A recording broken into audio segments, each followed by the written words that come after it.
I've got lots of pretty flowers this year that popped up, but I also got my fair share of weeds to pick out as well. And this lesson today is going to be about the weeds. There's some weeds that are beneficial, and then there's some weeds that are invasive. And really, what we're talking about here is the toxic people in our life. This could be family, this could be friends, this could be coworkers, but it's that toxicity that creates an environment that we just don't want to go into, right? It's just sitting in the parking lot, not wanting to go into work because of that person. You don't want to go into that meeting because of that person. You don't want to go to that family event because that person might be there. And that's where it goes into a toxic environment because it becomes an invasive weed where it starts to shift the minerals in the soil. It starts to take over all the pretty light and color in your world and feed that darkness of burnout. So, how we want to deal with a toxic person in our life is realize why it's toxic.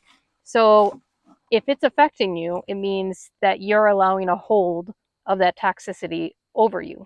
There's certainly people that suck in my life that don't bother me at all.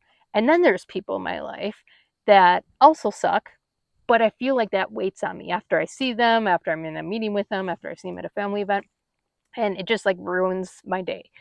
And understanding the underlying patterns of why they bother you so much is going to be important because then you can begin to create resiliency armor around it. So, for example, some of the toxic people in my life want to dump on me all the time. As a natural people pleaser, I allowed it for many, many years. And then I started establishing healthy boundaries in my burnout recovery, and these toxic people didn't like it. So they get a little cruel, they get a little mean about it. They know if they push my buttons enough, I go back to old patterns. And so that's why they're toxic to me is other people will ask something of me and I'll say no and they will honor that boundary and they will move on or find someone else to do it. These toxic people, they keep on it because they want the old Kelly that just did everything for everyone.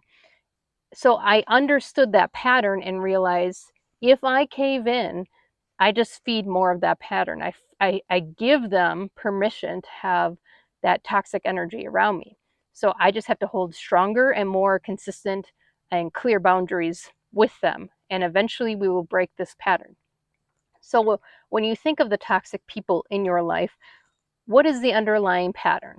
So kind of ask yourself, why does it bother me? Why is it happening? And you start to get clear on the patterns that need to shift. Is it communication? Is it the boundaries within that communication? Is it how you're responding to them? Is it that you need to work on something? Because sometimes, unfortunately, there's people in our life that aren't toxic at all, but in our mind, they're still toxic. Like they've changed their ways, they've honored your boundaries, but we still put them in that bucket from the past. So understand why some people are toxic and other people are not.